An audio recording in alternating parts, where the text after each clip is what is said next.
The ground beneath them gave way without warning, and the central Oronce region was left in shambles. It was the summer of 1157, and the earth itself seemed to rebel against the order of the world. Cities crumbled, and the once mighty walls of strongholds turned to dust. The Franks, ever watchful and opportunistic, saw in this calamity a chance to strengthen their frontier against Nur al-Din, the powerful Muslim leader who was now struggling with a serious illness. Baldwin III, the king of Jerusalem, quickly joined forces with Reynold of Antioch, Raymond III of Tripoli, and Count Thierry of Flanders, who had arrived on pilgrimage with a contingent of troops. Together, they marched on Chastel Rouge, a fortress known as Al-Araz, which lay east of the Oronce River. The Franks laid siege to the stronghold, but their plans were disrupted when they heard that Nur al-Din's forces were on the move. Fearing a trap, they broke off the siege and turned their attention to Chazar, a city that had been devastated by the earthquake. Chazar was a formidable fortress, perched on the banks of the Oronce. The earthquake had left it in ruins, and the ruling family, the Banu Monkey, had been almost completely wiped out. The Franks captured the city with relative ease, but the citadel, high above the river, proved to be a tougher challenge. As the siege dragged on, tensions rose between the Frankish leaders. Thierry and Reynold quarreled, and Baldwin was forced to call off the siege. Disappointed, the Frankish alliance decided to make one last attempt against the border strongholds before Nur al-Din could recover. In December 1157, they set their sights on Haram, a fortress that had once belonged to the Principality of Antioch. After a long and grueling siege, Haram fell in February 1158. The Franks restored it to its former lords, and the alliance began to disband. Nur al-Din, now recovered from his illness, was not one to sit idle. In the summer of 1158, he launched an expedition against Habas Jaldak, a fortified cave east of the Jordan River. The stronghold was a thorn in his side, threatening the southwestern approaches to Damascus. Nur al-Din led his forces out in May, but he soon learned that Baldwin and Thierry were bringing a relief force. Faced with the prospect of a battle, Nur al-Din broke off the siege and retreated towards Damascus. On the way, he was intercepted by the Franks and suffered a heavy defeat. A de facto truce followed, and the next year saw inconclusive warfare and the renewal of truces. In 1161, the situation stabilized enough for Nur al-Din to make the pilgrimage to Mecca, cementing his reputation as a pious Muslim. His attempt to regain Haram in 1162 ended in negotiations, and the fortress remained in Frankish hands. The following year, Baldwin III died without an heir, and the crown of Jerusalem passed to his brother Amalric. Meanwhile, the Byzantine Empire under Emperor Manuel Comnenus was changing its stance towards the Frankish states. After the death of Raymond of Antioch in 1149, his widow Constance had rejected a Byzantine suitor and instead married the adventurer Reynold of Chatillon. By 1157, the Franks were growing weaker against Nur al-Din, and Baldwin III turned to Manuel for help, proposing a marriage alliance.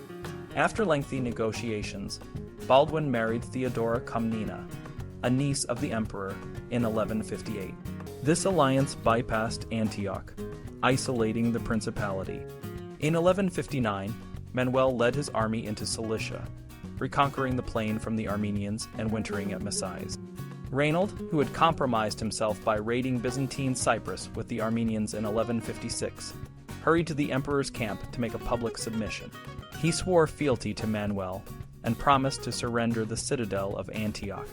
Baldwin, arriving shortly after, was warmly received and established good relations with the emperor. In April 1159, Manuel made a grand entrance into Antioch, with Reynold walking beside him as his stirrup holder and Baldwin riding behind, though without any royal insignia. The significance was clear. The Crusader states were now under Byzantine protection, a symbolic reunification with the empire. The new relationship was put to the test when Manuel and the Franks, led by Baldwin and Reynold, launched a joint expedition against Nur al-Din. They met on the river Afrin, a northern tributary of the Oronce, but negotiations took the place of fighting. In May, a truce was arranged, and Nur al-Din secured it by releasing thousands of Christian prisoners. The allies then dispersed, and in 1160, Baldwin, Reynold, and the Armenians sent troops to support Manuel in his successful campaign against Kilik Arslan II, the Seljuk Sultan of Rum. Between 1161 and 1163, the political landscape shifted again. Reynold of Antioch was captured in a skirmish and spent the next 16 years in captivity in Aleppo.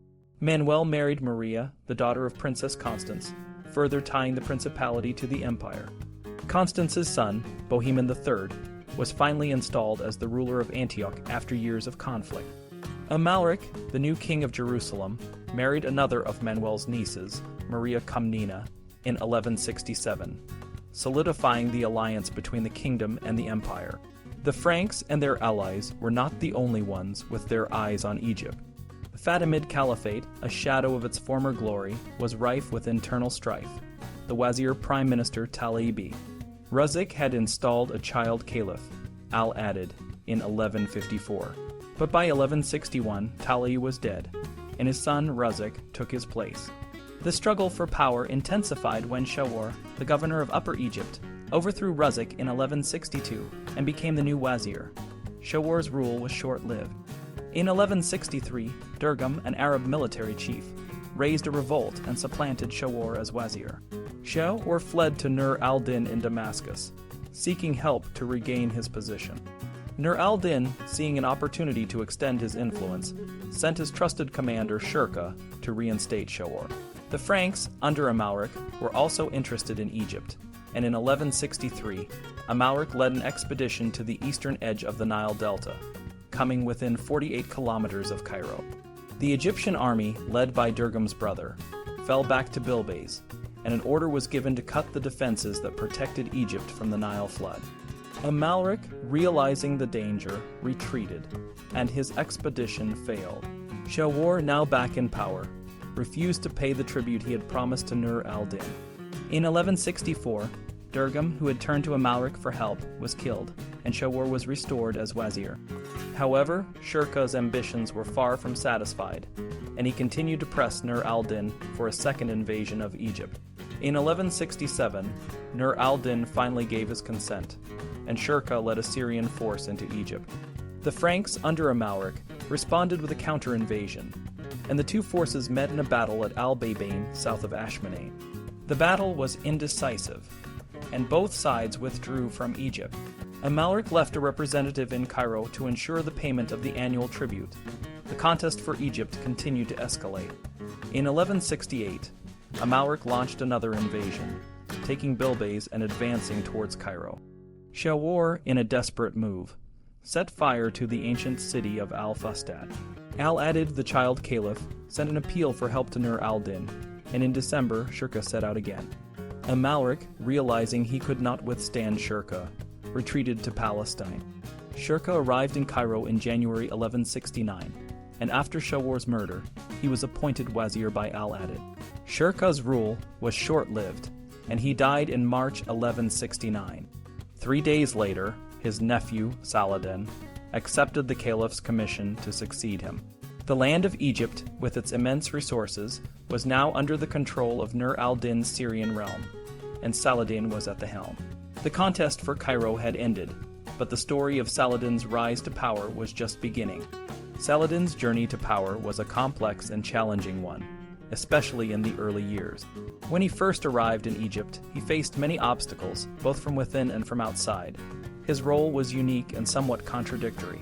He was the viceroy of Nur al-Dīn, a pious Sunni ruler, and at the same time the wazir minister of the Shii Fatimid Caliph in Cairo.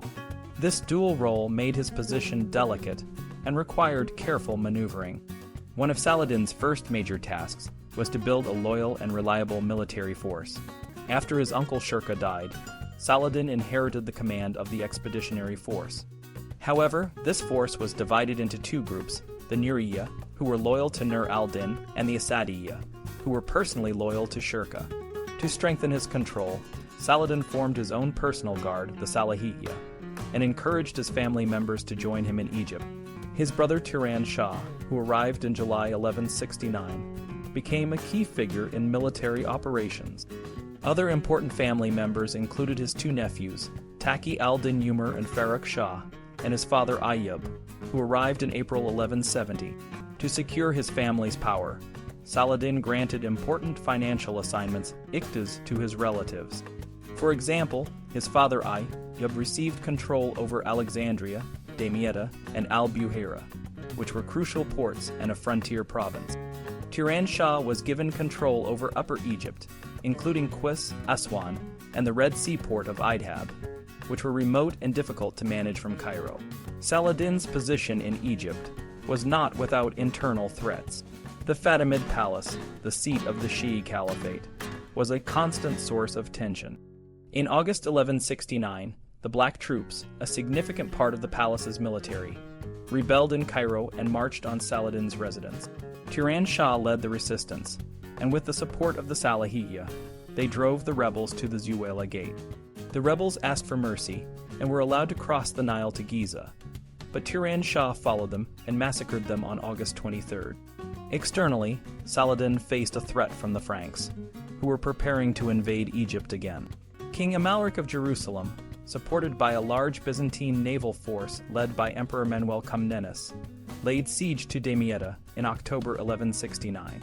The siege lasted until mid-December when the Allies withdrew, having failed to capture the city. Saladin celebrated this victory and followed it up with an offensive against the Franks in 1170.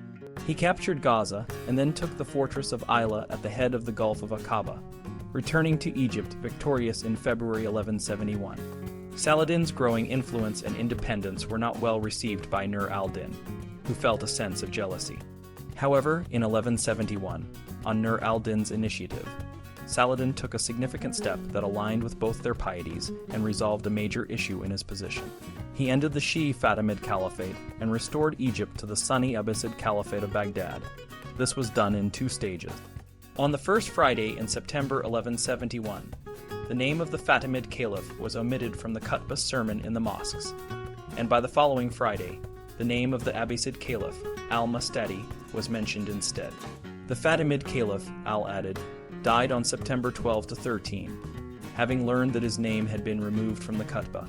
Saladin then placed the remaining members of the Fatimid family under house arrest, effectively ending the Fatimid dynasty.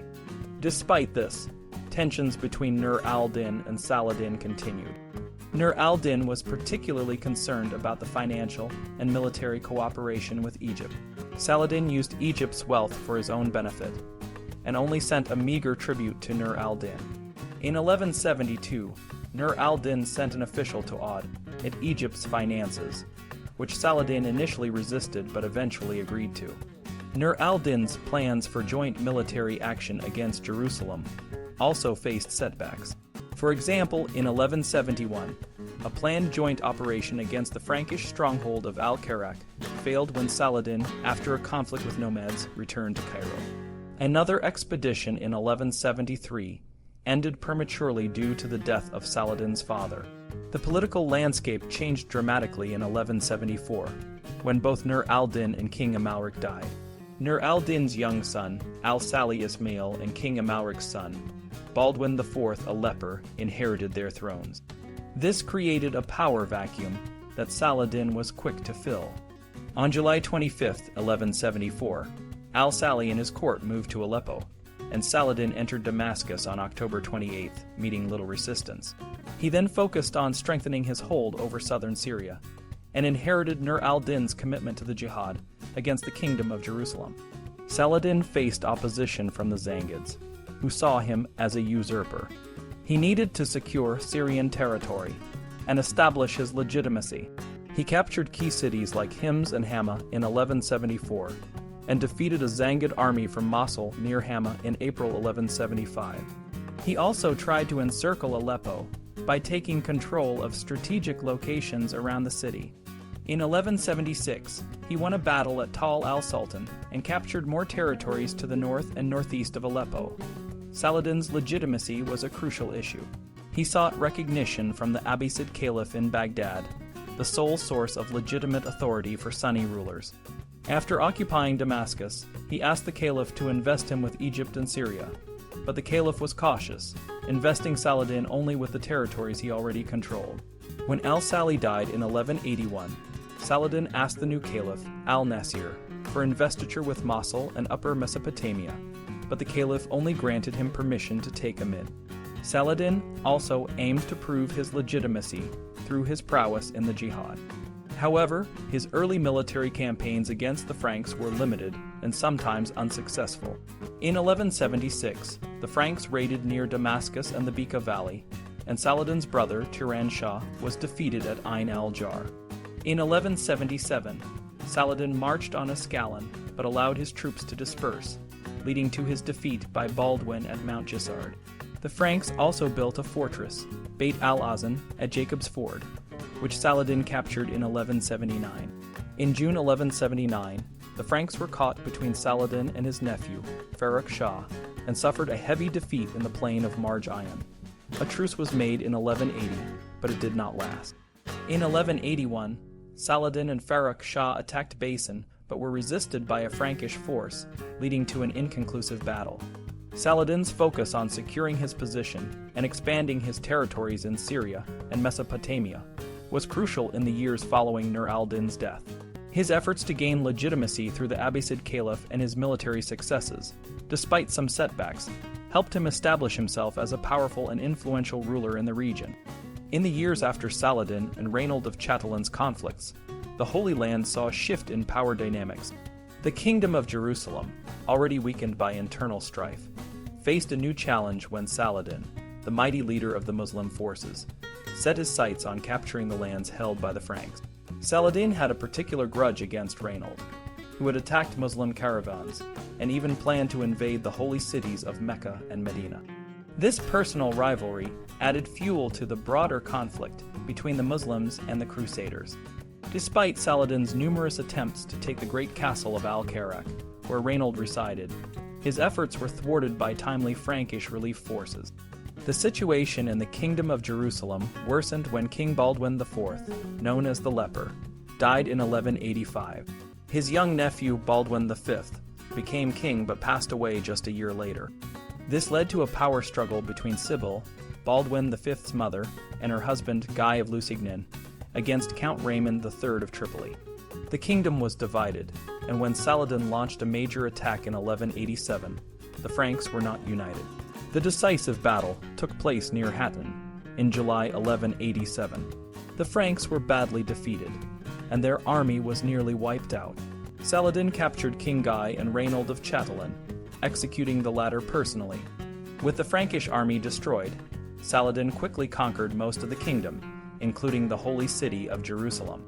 The only major city that resisted was Tyre, where Conrad of Montferrat led a successful defense. The fall of Jerusalem sent shock waves through Europe, and the Third Crusade was launched in response. The Holy Roman Emperor Frederick I Barbarossa answered the call but tragically drowned on his journey. The main force of the crusade, led by King Richard I of England, Richard the Lionheart, and King Philip II of France, arrived in Acre in 1191. After a long siege, the city fell to the Crusaders, but Philip soon returned to France, leaving Richard to continue the fight. Richard's goal was to recapture Jerusalem, but he faced strong resistance from Saladin. They clashed in several battles, with Richard winning a significant victory at Arsuf. Despite his efforts, Richard realized he lacked the resources to take Jerusalem, and agreed to a truce with Saladin in 1192. The truce allowed the Crusaders to keep a strip of the coast, including cities like Jaffa, and granted Christian pilgrims access to the holy sites. Richard left the Holy Land in 1192, and Saladin died the following year. The Ayyubid dynasty, now led by Saladin's brother Al-Adil, took control of the Muslim territories. The Frankish kingdom, now reduced to a narrow coastal strip, found a new king in Henry of Champagne, who had married Sibyl's sister, Isabel. The Ayyubids, under Al-Adil and later his son Al-Kamil, focused on consolidating their power rather than continuing the fight against the Franks. The two sides coexisted with a degree of mutual tolerance, and the Fifth Crusade, launched in 1217, saw Crusaders attempting to attack Egypt, the center of Ayyubid power. They besieged the city of Damietta for several years, but ultimately failed to achieve their goals. The Fifth Crusade ended in 1221, and the Holy Land remained a complex mix of Muslim and Christian territories, each side wary of the other but not engaged in constant warfare. The Franks held onto their coastal strongholds, while the Ayyubids maintained control over most of the inland regions. This uneasy peace would last for some time, but the region continued to be a focal point of religious and political tension. After the Crusaders took the Tower of the Chain, they waited for more soldiers to join them. Cardinal Pelagius, a powerful church leader, arrived in September and started competing with King John for control. Meanwhile, Al-Kamil, the Muslim leader, set up his base near Damietta, a city he was preparing to defend. In February 1219, Al-Kamil tried to make peace with the Crusaders. He offered to give back almost all the land that the Crusaders had lost, except for 2 fortresses, and promised a 30-year truce. King John was willing to accept, but Pelagius said no. Al-Kamil tried again at the end of August, when Damietta was suffering from the Crusaders' attacks, but Pelagius overruled King John once more. A third attempt in October also failed because of Pelagius's opposition. On November 5, 1219, the Crusaders finally captured Damietta and looted the city. Al-Kamil retreated to Al-Mansura, about 60 kilometers upstream. For the next year, the Crusaders did nothing much, and King John left to try to become the king of Armenia. After losing Damietta, Al-Kamil started building a new base at Al-Mansura. He again offered to give back most of the land the Crusaders had lost, but Pelagius rejected it again. He thought the Crusaders could conquer all of Egypt and Jerusalem. Pelagius was waiting for more soldiers led by Emperor Frederick II, but they never came. In May 1221, some of Frederick's troops arrived, and the Crusaders started moving again. King John, who often disagreed with Pelagius, joined them. The Crusaders moved up the Nile and were blocked by Muslim ships. When they tried to retreat, the Nile was flooded, and they were trapped. They had to negotiate with Al-Kamil, offering to give back Damietta in exchange for safe passage out of Egypt. On August 30th, 1221, they agreed to a truce for 8 years, and the Fifth Crusade ended in failure. The next big event was the Crusade led by Emperor Frederick II. He first promised to go on a crusade in 1215, but it took him 13 years to fulfill his promise. Frederick had a lot on his plate, including securing his position in Germany and dealing with his kingdom in Sicily, which he inherited from his mother. In 1225, Frederick married Isabel, the daughter of King John of Jerusalem. This marriage gave Frederick a strong reason to go on a crusade. Around the same time, the Muslim leader Al-Kamil and his brother, Al-Mazam Isa, who ruled Damascus, had a falling out. Al-Kamil sent an envoy to invite Frederick to come as an ally, offering to give him Jerusalem and other cities. Frederick set out in June 1228, even though he was banned by Pope Gregory IX. Frederick arrived in Acre on September 7, 1228. He was not very welcome at first, and Al-Kamil avoided meeting him. After some negotiations, Frederick and Al-Kamil agreed on a deal. Frederick got Jerusalem, Bethlehem, Nazareth, and a safe route to the coast. However, the Muslim holy places in Jerusalem were not included. The truce was set to last for 10 years. Frederick entered Jerusalem on March 17, 1229, and crowned himself the next day, but no church services were held because of the papal ban. He left for Sicily on May 1, 1229, and the crusade was over. When the truce ended in 1239, the city was taken back by Muslim forces. In 1239, 2 new leaders, Theobald of Champagne and Richard of Cornwall, led a new crusade. Theobald was the King of Navarre and Count of Champagne, while Richard was the brother of King Henry III of England. They both took the cross in response to Pope Gregory IX's call for help in the Holy Land. Theobald and his French crusaders arrived in Acre in September 1239. The Muslims had just attacked and taken Jerusalem, which was not well fortified. Theobald wanted to deal with this threat, but the local leaders decided to build a castle at Ascalon instead. They moved south and reached Jaffa, but learned that Al-Kamil had sent a force to Gaza. Some of the French and local barons decided to fight the Muslims, but they were surprised and had to retreat to Jaffa and then Acre. Later, a Muslim ruler named al-Muzaffar, Taqi al-Din, sought Theobald's help, offering to convert to Christianity. Theobald advanced into Tripoli, but al-Muzaffar changed his mind. Another Muslim leader, al-Salih Ismail, who ruled Damascus, also asked for Theobald's help against his rival, al-Salih Ayyub. Theobald agreed, and the Crusaders joined forces with al-Salih Ismail near Jaffa. However, many of al-Salih Ismail's soldiers deserted to al-Salih Ayyub, leaving the Crusaders without an ally. They retreated to Ascalon and then Acre. Theobald made a truce with al-Salih Ayyub, which allowed him to leave for Jerusalem and then sail back to France in September 1240. Richard of Cornwall arrived in Acre in October 1240. He confirmed the truce made by Theobald and helped rebuild a castle at Ascalon. On May 3, 1241, Richard left Acre and the crusade was over. The last major crusade during the Ayyubid period was led by King Louis IX of France, also known as Saint Louis.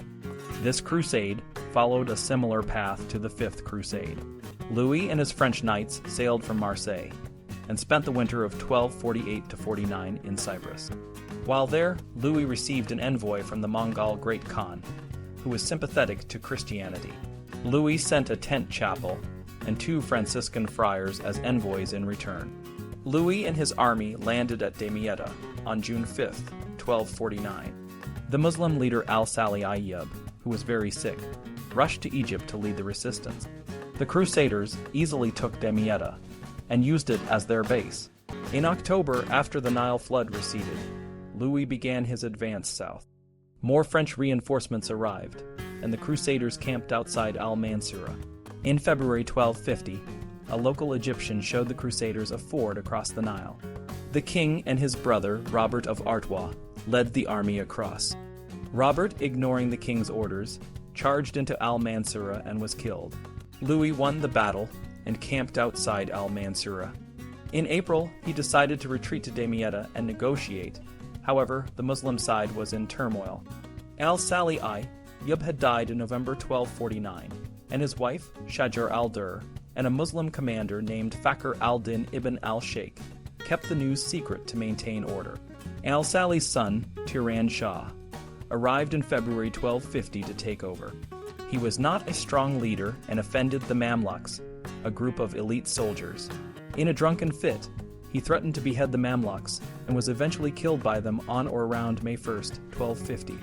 Shajar al-Dur became the first and only woman to rule Egypt as Queen of the Muslims. She reigned for a short time before a Mamluk named Aybak was made Sultan. This marked the end of the Ayyubid dynasty and the beginning of the Mamluk rule in Egypt, which lasted until the 16th century. The story of the Frankish states and the early Mamluk sultans is one of shifting alliances, dramatic battles, and the rise and fall of empires. When the Mamluks took control of Egypt in 1250, it marked the beginning of the end for the Ayyubid dynasty, which had ruled for generations. The Ayyubids managed to hold onto their Syrian territories for a while, but the Mongol invasion in 1260 changed everything. The Mongols, known for their devastating conquests, swept through Syria, capturing key cities like Aleppo and Damascus. However, their rule was short-lived. In 1260, a Mamluk army led by Baybars defeated the Mongols at the Battle of Ain Jalut, securing control over Syria and Egypt. For the Franks, who had established their own states in the region, the rise of the Mamluks meant facing a new and formidable opponent. The Mamluks, who were recent converts to Islam, were determined to revive the Holy War, or Jihad, against the Christians. Baybars, who became Sultan in 1260, launched a series of campaigns against the Frankish states. He destroyed key cities like Nazareth, Caesarea, and Arsuf, and captured important strongholds such as Safad and Antioch. By 1268, Baybars had significantly weakened the Frankish presence in the region. After Baybars' death in 1277, his successor, Calawan, continued the campaign against the Franks. Calawan captured more Frankish strongholds, including Margat and Tripoli, and by 1289, the Frankish hold on the Syrian coast was virtually gone. The last major Frankish state, the Latin Kingdom of Jerusalem, was under threat. Despite a 10-year truce, Calawan found a way to break the treaty and launched a final campaign against Acre, the capital of the Latin Kingdom. In 1291, Acre fell to the Mamluk forces led by Calawan's son, al-Ashraf Kolo. This marked the end of the Latin Kingdom, which had stood for nearly 200 years since the First Crusade. The fall of Acre and the other Frankish territories did not immediately extinguish the hopes of European Christians. Many still believed that the Holy Land could be reclaimed. Popes and kings continue to discuss and plan new crusades, but the practical challenges and the outbreak of the 100 Years' War between England and France made it difficult to launch a new campaign. The last significant attempt, led by King Peter I of Cyprus in 1365, ended in a brief and unsuccessful attack on Alexandria. The story of the Frankish states and the Mamluks is a tale of resilience, strategy, and the changing tides of power. It shows how the balance of forces in the Near East shifted dramatically over the years, leading to the end of an era and the beginning of a new chapter in the region's history. The legacy of these conflicts continues to shape the world we live in today.